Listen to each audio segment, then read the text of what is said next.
Hello all, welcome to K Mods World. நேற்று வந்து பார்த்தீங்க அப்படின்னா மிரர் வந்து 2 டைப்ஸ் பார்த்துருப்போம். அதுவும் ரவுண்ட் ஷேப்பில் த்ரெட்டு வச்சு ஒரு 2 வேவாக போட்டால் எப்படின்னு பார்த்துட்டோம். இன்றைக்கி பார்த்தீங்க அப்படின்னா த்ரெட்டு வச்சு 3வது வே பார்க்கலாம். இது எப்படின்னா ஒரு ட்ரையாங்கிளாக எப்படி வந்து போடணும் அப்படிங்கிறது. ஸ்டார்டிங்கில் பார்த்தீங்கன்னா ஒரு 5 எட்ஜு வச்சு மிரரை வந்து லாக் பண்ணியிருப்போம். இதில் பார்த்தீங்கன்னா கரெக்டாக 3 எட்ஜ் ட்ரையாங்கிள் மாதிரி போட்டுட்டு ஃபஸ்ட்டு இதில் என்ன பண்ணோம் அப்படின்னா நம்ம எப்படி ஒரு கார்னர் பண்ணிவிட்டு திரும்ப அதை சுற்றி ஸ்டிச் பண்ணிட்டு வந்தோம். அதே தான், ஆனால் இதில் சுற்றி ஸ்டிச் பண்ணாமல் ஒவ்வொரு பார்ட்டாக வந்து ஃபினிஷ் பண்ணி ஸ்டிச் பண்ணிட்டு வரோம். ஓகேவா? ஃபஸ்ட்டு மேல் பகுதியை ஸ்டிச் பண்ணிட்டோம். நீங்கள் வந்து ஸ்டிச் பண்ணுறீங்க இல்லையா, இந்த சைட்லேருந்து அந்த சைடு, அந்த சைட்லேருந்து இந்த சைடு, அது வந்து ஒரு 5 டைம் பண்ணுறீங்க அப்படின்னா கீழே இருக்கிறது எல்லாமே சுற்றி இருக்கிற 3 முக்குலேயுமே நீங்கள் அந்த 5 டைம் தான் பண்ணணும். அப்படி பண்ணிங்கன்னா தான் த்ரெட்டோட அளவு பார்த்தீங்க அப்படின்னா பார்க்குறதுக்கு ஈவனாக இருக்கும், பண்ணுற ஸ்டிச் வந்து அழகாக இருக்கும். ஓகேவா? அதே ஒரு பெரிய செயின், அதை லாக் பண்ணுறதுக்கு ஒரு குட்டி செயின், அதே மெத்தடில் தான் நம்ம ஸ்டிச் பண்ணிட்டு வரோம். ஃபஸ்ட்டு ஸ்டிச் பண்ணும்போது 5 பாயிண்ட் வச்சு ஸ்டிச் பண்ணியிருப்போம். இப்போ பார்த்தீங்க அப்படின்னா 3 பாயிண்ட்ஸ் வச்சு தான் ஸ்டிச் பண்ணுறோம். ஓகேவா? என்னோடய வீடியோவை நீங்கள் இப்போ ஃபஸ்ட் டைம் பார்க்குறீங்க, என்னோடய கிளாஸில் ஜாயின் பண்ணோம் அப்படின்னா நீங்கள் மேலே தெரியுற நம்பருக்கு காண்டாக்ட் பண்ணுங்கள்.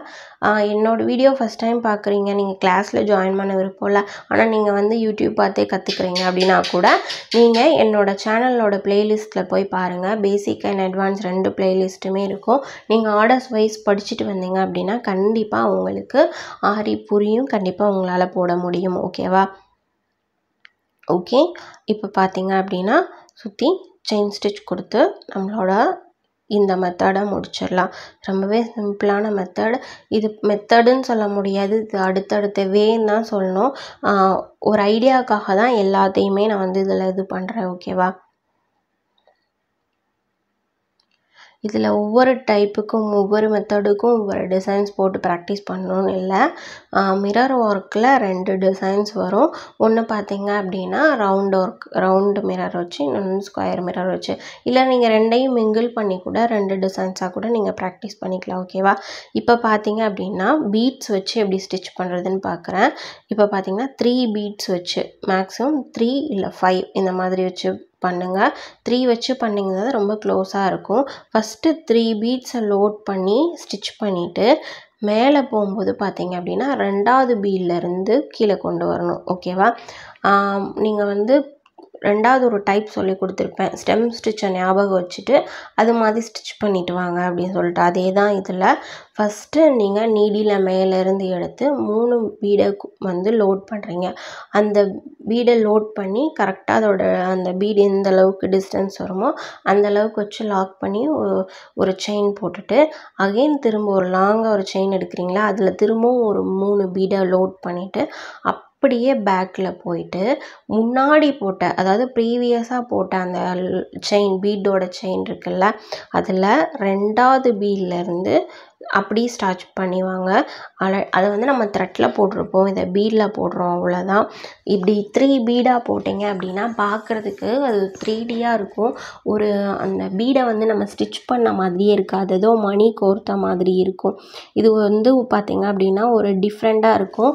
ஸோ 5, 4 அந்த மாதிரி போகாமல் ஒரு 3 பீட்லேயே வச்சு ஸ்டிச் பண்ணிட்டு வந்தீங்க அப்படின்னா இது பார்க்குறதுக்கே ரொம்பவே அழகாக இருக்கும். ஓகேவா?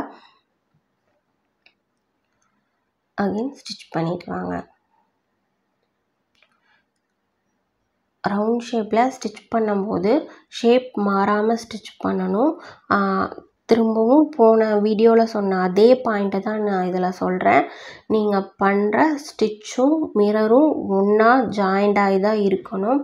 மிரர் வந்து பெரிய ஒரு இடத்துல சென்டரில் ஒட்டின மாதிரி இருக்கக்கூடாது. ஓகேவா? அதை பார்த்தீங்க அப்படின்னா நம்ம மிரர் ஒர்க் பண்ணுறோம். ஸோ மிரரை பாயிண்டாக வச்சு தான் நம்ம ஸ்டிச் பண்ணுறோம். நம்ம ஸ்டிச்சு வந்து மிரரை டச் பண்ணி தான் இருக்கணும். அப்படி பண்ணிங்க அப்படின்னா தான் வந்து அந்த ஒர்க்கு வந்து ஹைலைட்டாக இருக்கும். இல்லைன்னா பார்க்க எப்படி இருக்கும் அப்படின்னா நம்ம சுற்றி ரவுண்டாக ஏதோ ஒரு த்ரெட் ஒர்க்கோ இல்லை ஒரு பீடோ ஒர்க்கோ பண்ணியிருக்கோம், சென்டரில் வந்து ஃபில்லிங் கொடுக்கறதுக்கு இல்லாமல் நம்ம மிரரை வந்து அந்த இடத்துல ஒட்டணும், அந்த மாதிரி ஆயிரும். ஸோ ஸ்டிச் பண்ணும்போது கவனமாக ஸ்டிச் பண்ணுங்கள். ஓகேவா?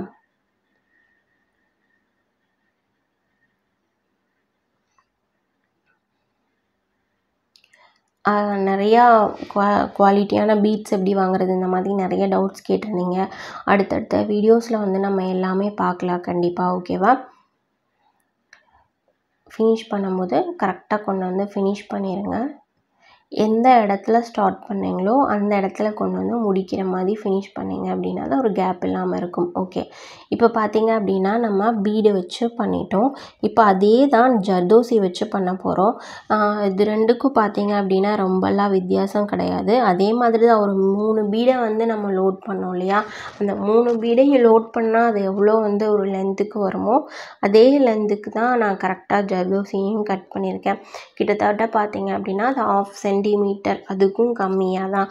ஸோ அதை வச்சு தான் ஸ்டிச் பண்ணிட்டு வரேன். முன்னாடி லோட் பண்ண ஜர்தோசிக்கு ஃபஸ்ட்டு தெளிவாக நான் இதையும் எக்ஸ்பிளைன் பண்ணிடுறேன். நீடியில் பார்த்தீங்க அப்படின்னா அந்த ரவுண்டு மிரர் இருக்கும். ரவுண்ட் மிரருக்கு மேலே இருந்து தான் நீடிலேருந்து த்ரெட்டை எடுக்கிறோம். த்ரெட்டில் பார்த்தீங்க அப்படின்னா ஜர்தோசியை லோட் பண்ணி சைடில் கொண்டு வந்து நம்ம ஸ்டிச் பண்ணுறோம். ஸ்டிச் பண்ணிவிட்டு என்ன பண்ணுவோம், ஒரு லாங்காக செயின் எடுப்போம். செயின் எடுத்துகிட்டு அந்த லாங் செயினில் வந்து திரும்பவும் ஜர்தோசியை லோட் பண்ணிவிட்டு பேக்கில் போய் இதுக்கு முன்னாடி போட்டிங்க இல்லையா ஜர்தோசியை கொண்டு வந்து விட்டிங்க இல்லையா, அதுக்கு கொஞ்சம் மேலே, நடுவில் இல்லாமல் கொஞ்சம் மேலே தள்ளி திரும்ப கொண்டு வந்து கீழே. அதே மாதிரி தான் ப்ரீவியஸாக இருக்கிறதுலேருந்து கொஞ்சம் லாஸ்ட்டாக முடிக்கிறதுலேருந்து கீழே, மேலே போகும்போது முந்தின ஜர்தோசிக்கு கொஞ்சம் கீழே, கீழே வரும்போது போட்ட ஜர்தோசியை விட கீழே இந்த மாதிரி சுற்றி நீங்கள் ஸ்டிச் பண்ணிட்டு வாங்க. இப்படி சுற்றி ஸ்டிச் பண்ணும்போது நீங்கள் பீடாக இருக்கட்டும், த்ரெட்டாக இருக்கட்டும், ஜர்தோசியாக இருக்கட்டும், இந்த மாதிரியெல்லாம் நீங்கள் யூஸ் பண்ணி மிரர் ஒர்க்கை நீங்கள் கண்டிப்பாக ப்ராக்டிஸ் பண்ணுங்கள். மிரர் ஒர்க் பார்த்திங்க அப்படின்னா ரொம்ப இம்பார்ட்டன்ட் பார்ட். நம்ம ஆரியில் பார்த்திங்கன்னா இது வரைக்கும் படித்த ஸ்டிச்சஸ்லாம் நான் வந்து ப்ளவுஸில் அங்கே யூஸ் பண்ணலாம், இங்கே யூஸ் பண்ணலாம் அந்த மாதிரி தான் சொல்லியிருப்பேன். மிரர் ஒர்க்கை பார்த்திங்க அப்படின்னா நீங்கள் குர்த்தாவாகட்டும், சாரீ ஆகட்டும், குழந்தைங்களோட பட்டுப்பாவடை ஆகட்டும், எல்லாத்துலேயுமே நீங்கள் யூஸ் பண்ணி ஸ்டிச் பண்ணி கொடுக்கலாம். ஓகேவா? இந்த ரொம்ப மாடர்னாக இருக்க குர்த்தாவில் பார்த்திங்கன்னாலும் மிரர் ஒர்க் இருக்கும். ரொம்ப கிளாசிக்காக ஒரு ட்ரெடிஷ்னலாக ஒரு ட்ரெஸ் இருக்குது அப்படின்னாலும் அதுலேயும் மிரர் ஒர்க் வச்சு பண்ணலாம். ஓகேவா? ஸோ மிரர் ஒர்க்கை எல்லா இடத்துலையுமே நம்ம யூஸ் பண்ணலாம். ஸோ இந்த மாதிரி இருக்கிற ஸ்டிச்சை வந்து நீங்கள் அகைன் ட்ரை பண்ணுங்கள். இது பார்த்திங்க அப்படின்னா நமக்கு சீக்கிரம் வேலையும் முடிஞ்சிடும், பார்க்குறதுக்கு ஒரு கிராண்ட் லுக்கும் இருக்கும். ஸோ இந்த மாதிரி எந்த வேலை முடிகிறது பார்க்குறதுக்கு கிராண்டாக இருக்க ஸ்டிச்சஸ்லாம் என்ன அப்படின்னு பார்த்து அதை நான் வந்து டிஃப்ரெண்ட் வேல ப்ராக்டிஸ் பண்ணணும். ஓகேவா? இப்போது நான் உங்களுக்கு 5 மெத்தட் சொல்லி கொடுத்துட்டேன். ரவுண்ட்லேயே பார்த்தீங்க அப்படின்னா 5 விதமாக நீங்கள் எப்படி ஸ்டிச் பண்ணுறதுன்னு சொல்லி கொடுத்துருப்பேன். நான் இவ்வளோ நேரம் கிளாஸ் எடுத்தது உங்களுக்கு புரிஞ்சிருக்கும்னு நினைக்கிறேன். என்னோடய எக்ஸ்ப்ளனேஷன் புரியல அப்படின்னா கமெண்ட்ஸில் கேளுங்க, ரிப்ளை பண்ணுறேன். தேங்க்ஸ் ஃபார் வாட்சிங்.